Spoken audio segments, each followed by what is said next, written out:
এখানে তোমরা উপকরণ দেখতে পাচ্ছ: দুধ, টক দই, মধু, অশ্বগন্ধা, সাদা চন্দন এবং জল।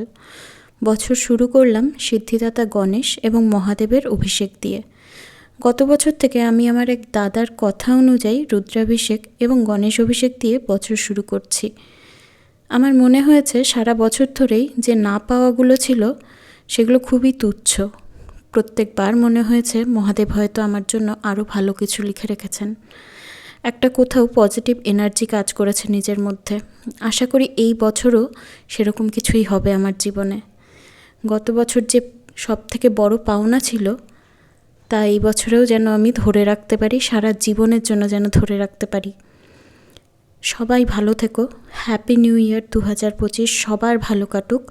মহাদেব যেন তোমাদের সকল বাসনা পূরণ করে।